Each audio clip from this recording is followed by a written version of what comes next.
Hi everyone, welcome to another episode of SheR Explores where we talk to different experts about communities so you don't have to. And today's guest is Nikita. She's a postpartum coach. She's also a serial entrepreneur, having created two startups with her husband over the last few years. And now she's a new mom herself. So she's focusing on something that's super dear to her heart, working with new moms. Hi, Nikita. Welcome to our podcast. Hi Reyana, hi Sheena. Nikita, we always ask this one question to all of our podcast guests. What is an essential truth about community that you strongly believe in? In my experience of community building, the one thing that I have witnessed, and in fact, I believe that one thing that all communities should stand by, it's the connections that are formed. If there are no connections in the community, if people are not engaging with each other, if they are not standing up for others' problems or issues, then I don't think that the community is even going forward. So, in my opinion, I think connections is one thing that's like essentially important for any community, be it related to fitness or anything else that they are doing for. I think a lot of people forget that the whole point of a community is to have the connections, right? A lot of people want to kind of speed that process and focus on scaling, Yeah. and that doesn't come through for your community's culture. So I think you're the only person who's spoken about connections when it comes to community on this, so I'm super happy about that. I also do know that you had built a women's only entrepreneur community on WhatsApp. Hmm. What was that journey like for you? Yeah, to be very honest, I'm actually proud of what we formed. There were like five of us who initially started it. It did not started as a community, but rather we all met through a professional network only, where we all were founders and we all were somewhere in our journey, like we all were just still figuring out. That's when we realized that most of the women founders who are building alone and who are in this journey, they crave for such kind of connections. They want to be seen because the entrepreneurial journey can become lonely, especially for a woman who is kind of juggling a lot of things at once. So we wanted a space where a women founder can be herself and whatever help that she wants to seek. It might not always be the case that we will be able to provide all the help, but we can, give them some contacts of our own network or anything that is possible. So we wanted all these things to happen through that community. And in fact, it's still running. It's actually running on autopilot right now because we all got really busy. But the one thing that I'm very happy about it, the community is actually very lively. People, everyone who's been a part of the community, they have always told us that you guys have actually built connections with each other and in fact with each of the community member. We always used to take that first step that let's just go ahead and provide this kind of help to this person. We still have friends from that community and we all are like really good friends. Today, if I want some kind of help from anybody in that community, I just put out my like problem and lots of people DM me. They actually show up for each other. So this has been a wonderful journey. No, that's very encouraging to hear because for us as community builders, even if a community is super strong in its offering, in what Hmm. it's going to give people and whatever domain that may be, right? It becomes difficult to convey the information or convey how good a community is and to get people into it, right? Because Yeah. everybody's so tired of being on like multiple groups that Yeah. they feel fatigued. So, Yeah. how do you get the first, or how did you get the first 20 to 30 women into Hmm. your original community? Yeah, so this is actually a very good question because the community was formed later. We were five of us. We met through a professional network group and we decided that in Bangalore, we'll host an event where we will invite women founders. We had an agenda behind the event, like we had a speaker, we had some kind of networking session. Later on, we also like asked some founders to showcase their products. So all these kinds of things we kind of did in the first event. And when we started posting about it, like 30 odd women actually showed up. They signed up for the this event, and everyone, like each of them, showed up for the event. And when everybody was there, we all kind of collectively discussed the vision and why behind it. And most of the women founders, they actually speak what we were thinking, that they needed a space where they can be seen, where they can be heard, and where they don't feel overwhelmed from this journey. And we actually liked it. And later on, when everything kind of happened, then we shared a WhatsApp group link with them. So that's what that the community kind of formed later, but the connections kind of happened before that. So this is how we found our first 30 plus women actually joined that community later. And later on, we kind of kept promoting. We didn't even do any heavy promotion. Most of the women came through word of mouth in that community. What you just described is literally co-creating community at its core, because I think a lot of brands now, they want to build a community and then co-create with them. You guys nailed it from the get-go, where you co-created it and it ended up becoming a community, Yeah, which is yeah, amazing.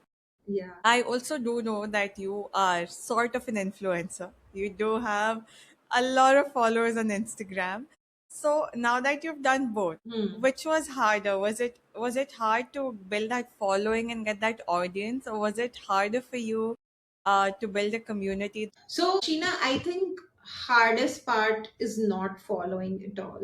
I think hardest part is forming a community, because like I mentioned, it's very important for people, when they're a part of community, they should be engaged, they should be heard, they should feel that there is something for them over there. So I think community building is harder. Following is not at all, because anybody can follow you, whether they are your audience or not. They will just follow you. The same thing happened with me. Actually, my account boosted in COVID when I used to post my workout videos. So what I did, I brought all the workout equipments at my home. At that time, I was in Gurgaon, at my hometown, and it was so hot, but I still kind of brought all the dumbbells, barbells in my basement. And I used to work out, and I used to post all the workouts because there was nothing to do. So I used to post all my workouts on Instagram. And that's when the account kind of boosted. So I honestly don't know what I did, which kind of gave me this following. But I will also share one interesting point. The community or the audience that I have on Instagram, it's not at all engaging.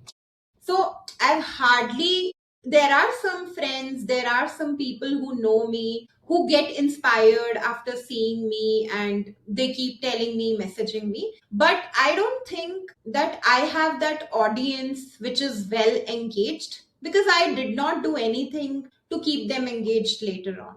So honestly, what I'll say, community building is harder, because you have to show up for people. You have to keep them engaged. Like, and keeping somebody engaged is very difficult in today's day and age, when there is just so much out there. I would love to hear your take on that. It is difficult to keep people engaged, we will say that, especially on a platform like WhatsApp. WhatsApp has these two, like one good thing, one really bad thing, and they're both the same thing, which is it's on top of mind for everybody. Yeah. Everybody uses WhatsApp to communicate. So if your community is there and you are messaging, you have some good information that people might be interested in, it's easier for them to come back and check. But in that same coin, because it's an app everybody checks all the time, if you're constantly putting out messages, even if they're useful, right, people get fatigued, people get sick of it, and then they start leaving or they stop checking your group, so your Mm, engagement goes down. All of that happens. I think mm, that is like the number one thing that anybody building a community on WhatsApp, in India mm, at least, has to take care to make it not dead by not posting enough, but not mm. make it too overwhelming with constantly putting out messages. Because as a community manager, you have that KPI in your head, right? Okay, I need to get the engagement rate. And Yeah. as a brand, if a brand has trusted you enough to start a community, they also Mm, want to seek you're doing something, right? So yeah. in that like fear, you might start putting out messages every day. Hmm. let it look like it's active, but that is counterintuitive often. So that is, I think, the number one thing. Like, you have to find the right balance, which is a trial and error thing. Not every brand needs a community. It's a blanket truth, right? People don't want to say it, but it is true. But every brand should think about a community. If it aligns with what you can offer to the audience, nothing like it. Essential is to make sure you have a sticky factor. Let's say we check a whole truth group, right? And the sticky factor there is that the community's goal is very simple. We are truth seekers. We want to know what's going into our body. Let's say today, if you had to take your audience, you were saying it's not very engaged, right, on Instagram. But if you had to take your audience from there and maybe start a fitness group or a fitness community, are Hmm. there any specific things you'd look into doing so that they would want to come and join here? Firstly, though, I will define, of course, what kind of community I'm supposed to build. Like, if today I am focusing on moms' health specifically, and when it comes to moms' health, there are a lot of things that comes in it. But I am only focusing on keeping them physically strong so that they are well prepared for that journey. So I think firstly, I will define that objective, like, what is this or who is this community for? And then slowly might be maybe I will start putting out content accordingly, which will kind of attract the women that are kind of seeking such kind of solutions. And then maybe I will make them join this community. I've recently started a new Instagram page and I'm kind of doing a lot of experiments with it. And this time I'm hoping that I will do things right, but let's see. I'm not sure. No, I think I'm sure you'll be able to get there eventually. Yeah.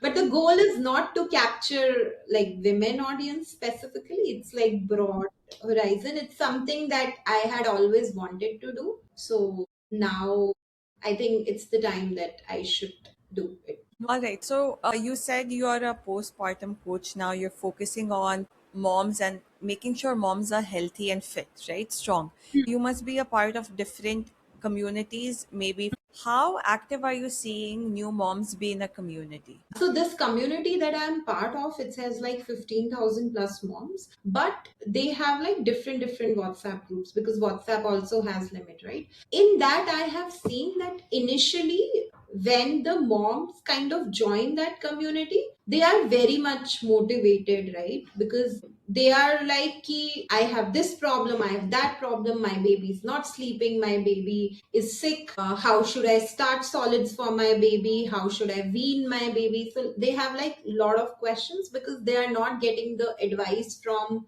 somewhere else.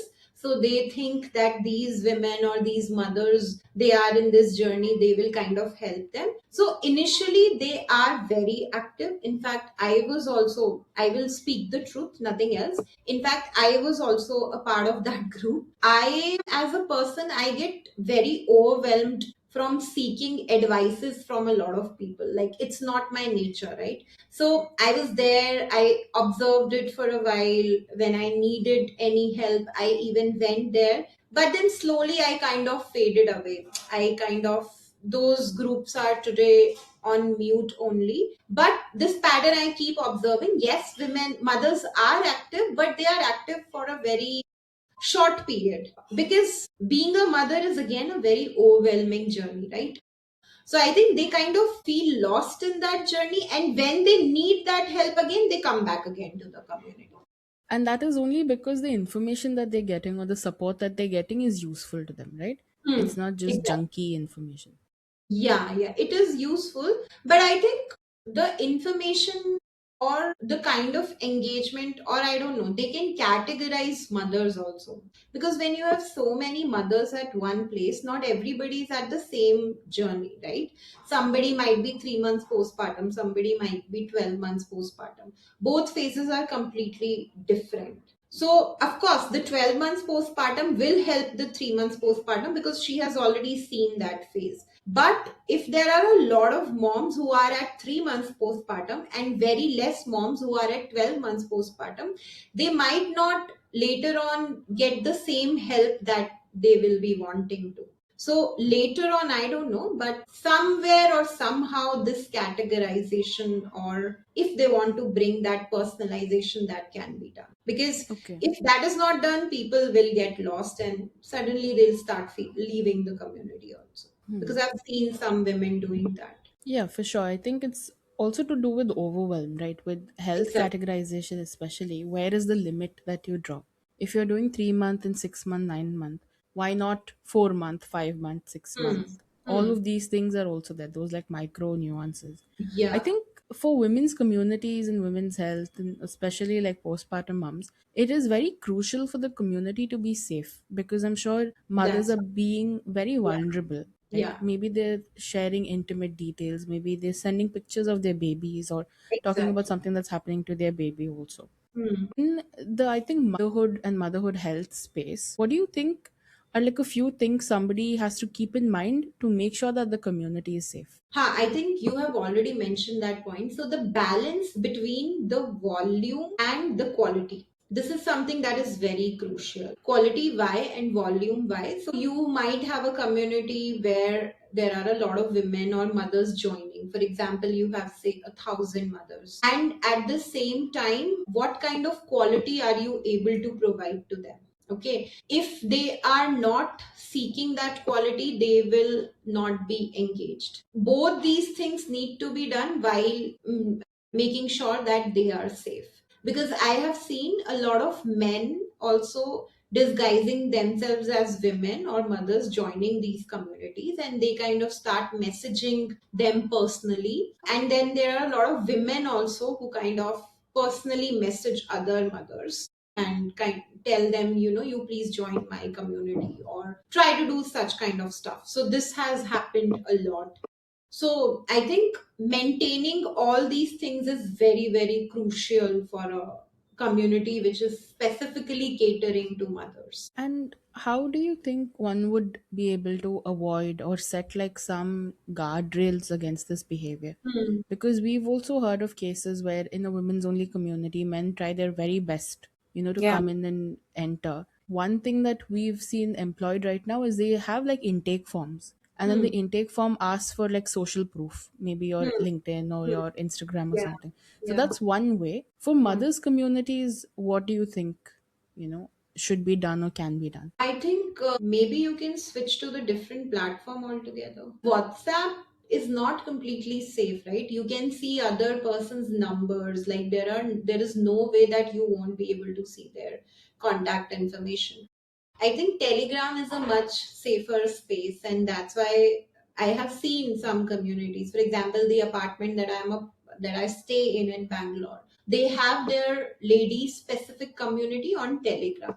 Screening can be a solution, but then if you have a lot of volume coming in, how will you kind of balance that? It's very difficult to screen each and every person. You'll have to employ so many people just to screen the people who are wanting to be a part of the group. So what I can think on top of my mind is maybe change of platform altogether. I think a change of platform would also be good because this is something that people want to come back and check.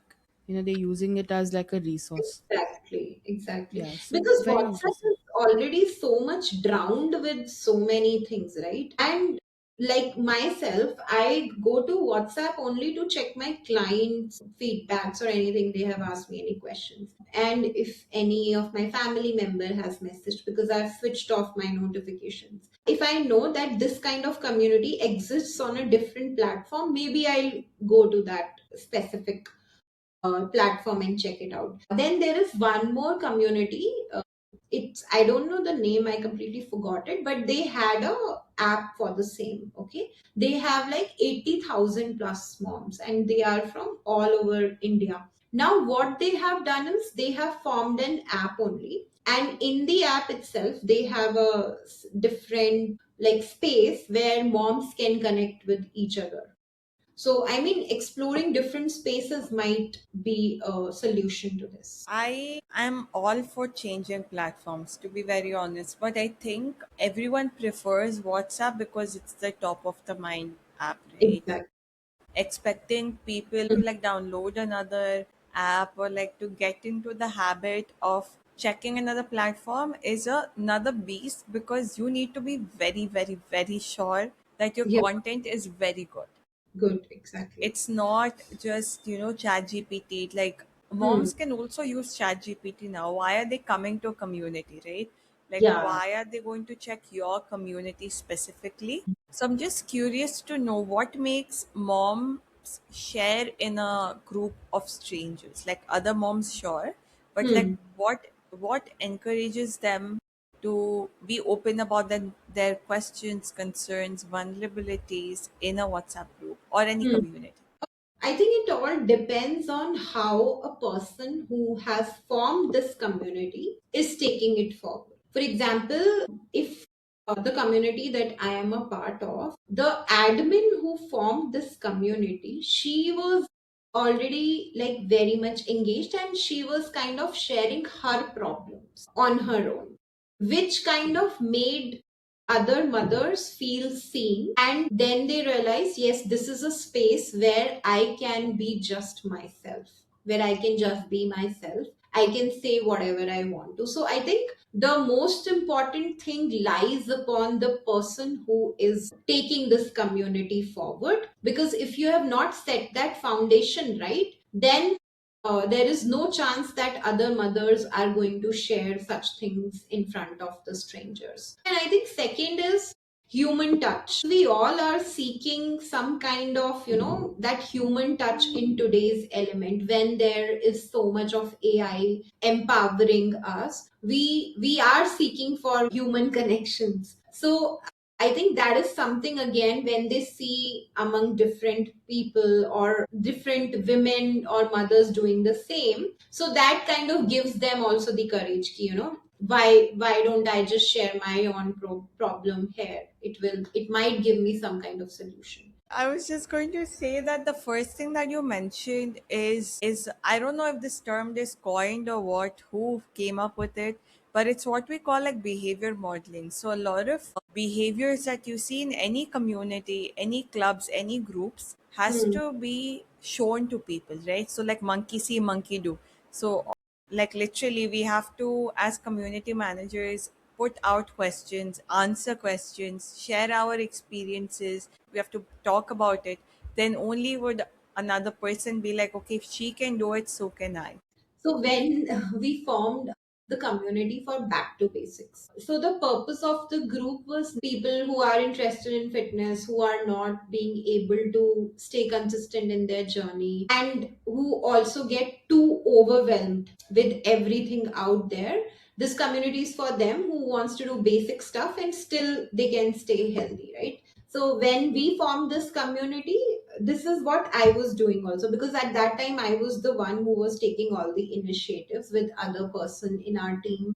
So most of the time we were kind of preparing before time that this is the kind of engagement that we will be driving. So if nobody kind of engages, there should be someone from our team or us, sharing such insights or something related to that, so that other people can also relate to it and they start doing the same.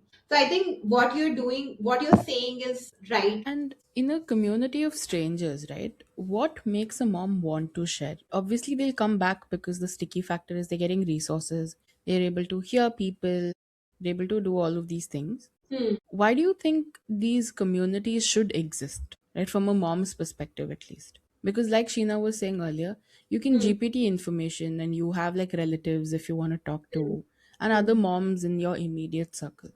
Hmm. So, what is the utility of these like communities for them? You're right that they can find their answers or they can take advices from somewhere else also. But I think they want to see if somebody else is going through that similar situation or not. I am a mother and my baby is not sleeping well for say past 5 6 days, and it is also, and the baby, because of that I am also not able to sleep well. So the kind of headspace that I am in, right, that same headspace will be understood by somebody who is going through that situation. Of course, you might have mothers who may stay close to your house or who are your friends, but you can't meet everyone when you are postpartum, because stepping out of the house only becomes real challenge for you.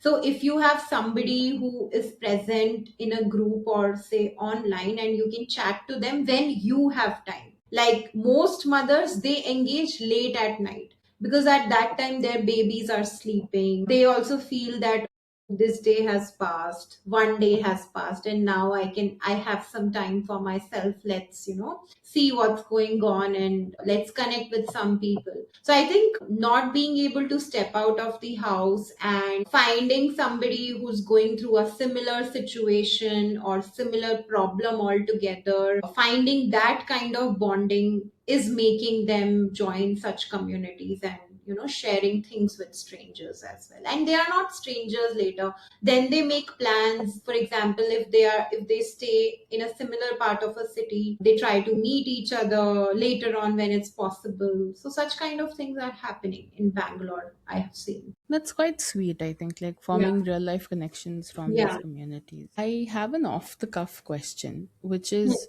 in an ideal scenario, what would the perfect moms group look like? What would it have in terms of people, resources, maybe categorization, just from your own experience? Yeah, I was actually thinking about it. So, in an ideal scenario, firstly, I think the community should be close knit. That would be the first point from my end, because if there are like 1,000 moms in a group, there is no way you can try to keep that community engaged. Engaged is not the right word, maybe. There is no way you can make everybody feel seen or heard. I think it's not even possible to keep everyone feel seen or heard in a community, right? So the first thing that I would want to be there in a mom's community, it should be close knit.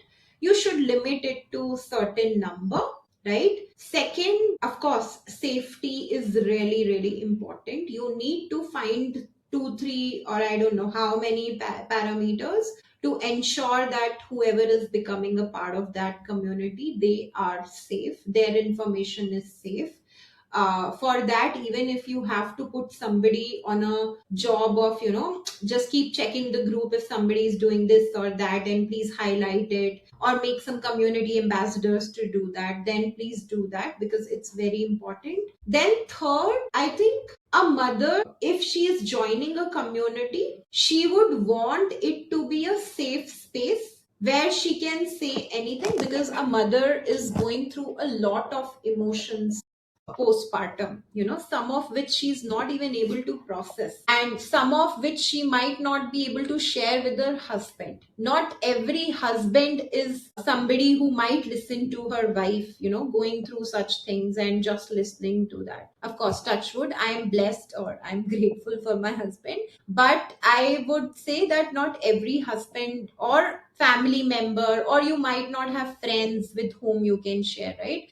So I think you should enable it for mothers to speak out, speak their heart out loud, if that is something they are seeking for in a community. So I think these two three pointers, if you kind of able to cater to these things, then this might be an ideal community according to me. All right, Nikita, before we end, can you let the people know what you've been working on and where they can find you? Hi, I'm Nikita. I have been a fitness professional for almost a decade now. The aha moment in my life was when I got pregnant, and I was kind of training till the second last day of my delivery. Even though my doctor was not very much in for me, continuing lifting weights. However, I did so because I've had the knowledge. I knew my body really well. I continued doing that, which led me to deliver safely, smoothly, without an epidural, which I later on came to know that it's a very big deal in today's age and era.